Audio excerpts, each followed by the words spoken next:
Nigeria at 57 in need of a rebirth.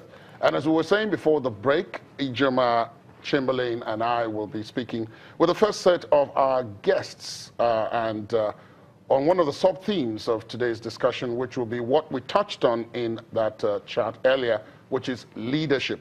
How far have we come on the question of leadership? Have we gotten better leaders as the years have gone? Have our leaders developed along with the country?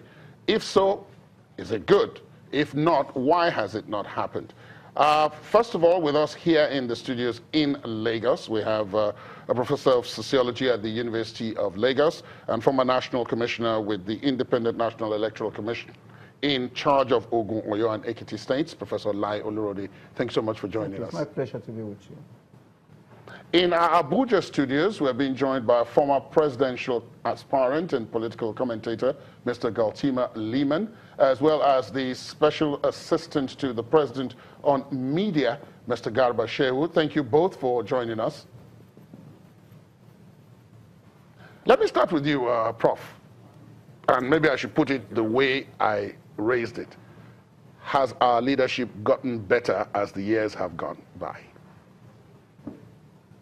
Well, it's been a mixed bag, I would say.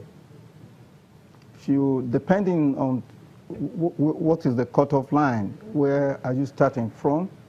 If you look back in the pre-independence era, I would say substantially we've had it very good. But over the years, things have really changed, and it's difficult to say whether it had changed for the better or for the worse. But I think, largely speaking, when leaders, every leader must have some set goals.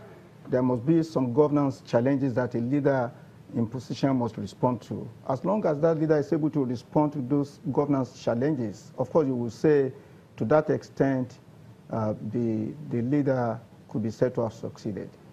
So I think if you look in terms of the philosophical underpinning, what the guiding philosophy of each era had been, during the pre-colonial period, for example, or in the colonial period, you could talk of the Zikist movement. That was a philosophy that everybody, that Azikiwe was able to galvanize all his supporters around. Or Awolowo, for example, who stood for something like democratic socialism and a life more abundance, and that was part of the action group theme. And Tafawa Balewa as well, a kind of pragmatic kind of development. So you could see they had visions, they had preoccupation, and they responded to those challenges at that time. Of course, it could also be because of the structure that they had on ground.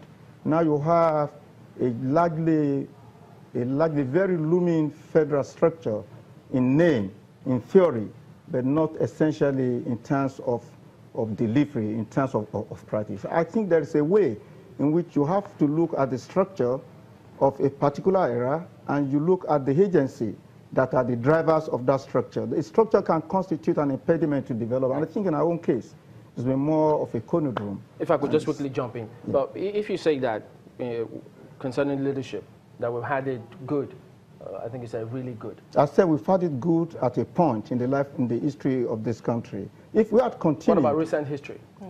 It's dicey. It's very, very difficult. I was going to say, what is driving the sort of leadership we have now? Yeah, you see, like I said, we've not had an extended period of leadership without infiltration of the military heritage. I think the military era had contributed substantially to undermining the crafting of effective leadership in this country. For leaders to be successful and for them to be celebrated so many years after they will have left office, one thing they must get very clear is their priorities. What are the challenges of the time? Because challenges do change. There are no fixed challenges. And leaders must respond to the challenges that confront followership. And I think in the case of Nigeria, as at 2015, I think Nigeria could be said, we have never had it so good at all in terms of the charisma that the current president brought on stage. He also had the advantage of having contested election a couple of times and he didn't make it, which means he must have had a plan, because people can come into office without any plan as to what the direction of government is going to be.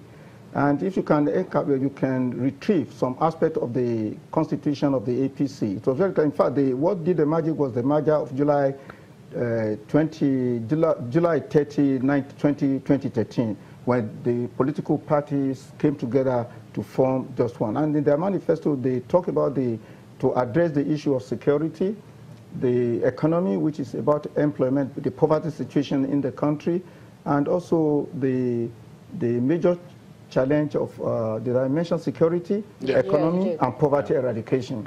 And so to a large extent, the problems were well crafted, the problems were well defined, but I think there are still gaps in terms of responding. Of course, you can also understand the context in which this is taking place. For example, you have a situation in which you have, all over the country, we don't have up to 400,000 policemen and women. And these policemen and women are not under the control of the people who should be in control. The governor of the state should be in control. In most federal states, security issues are under the portfolio of the governors of the state in which they operate. So you have a situation in which there is a gap. I'm sure Nigeria will have been able to respond more effectively to the security challenges confronting this country. Governors are not just to be ceremonial head of security of their states. All right, let's go to Abuja. Yeah, Abuja. We've got Garba Shehu, who is the Senior Special Assistant to the President on Media. Mr. Shehu, could you tell us, I mean, yes, indeed, recent history. Today, you're in the government that is in the saddle at the moment. But if you could give us the benefit of hindsight, do you think that we've also had leadership problems? And how have we fared recently?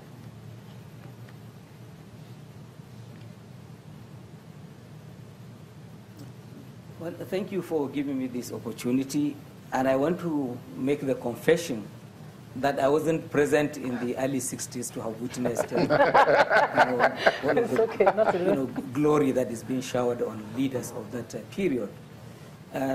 Sometimes I have a suspicion that some of us who came a little later are also, victims of the tyranny of old age. They may have been excellent leaders, Sardauna, Obafemi Awolowo, Nnamdi Azikiwe. I would want to say that they faced different challenges than leaders of the current era, the current period. For instance, how could they have fared if they had to contend with the social media as it is? It requires social media that demands now response to issues as they unfold. How would they have contended? How would they have fared if they had parliaments that had powers of oversight? Don't forget, those we read from history books, people were expelled from parliament for expressing contrary views to the leaders at that period of time. How could they have contended with civil society movement that is strong, that is out there in all spheres of human endeavor? Civil society that holds the government in suspicion on every issue of the day. And so therefore, I have a sense that, and if you add this to the fact that past politics had been governed by ethnicity largely, religion and regionalism. We read it in the history books. For instance, in northern Nigeria, in the NPC which governed northern Nigeria and ruled at the center. The leader of NPC at one time said they didn't need seats in the parliament from southern Nigeria to form government. And that's how they had it. So we have come to an age in which, well, without having to make a case, President Muhammadu Buhari has made his own case, that Nigerians are scrutinizing leaders on the basis of their character, not on the basis of their ethnicity or their religion. And they are putting their trust in somebody saying, this is the man in whom we have trust. And every move he makes is judged on the basis of that commitment that he has given. So my own sense is that I think that the challenges are different, and that even the scrutiny, the level of scrutiny in the past had never been as vigorous, as rigorous as it is at the moment. And it will not be fair to judge today's leaders with the standards that were used to judge leaders of the past.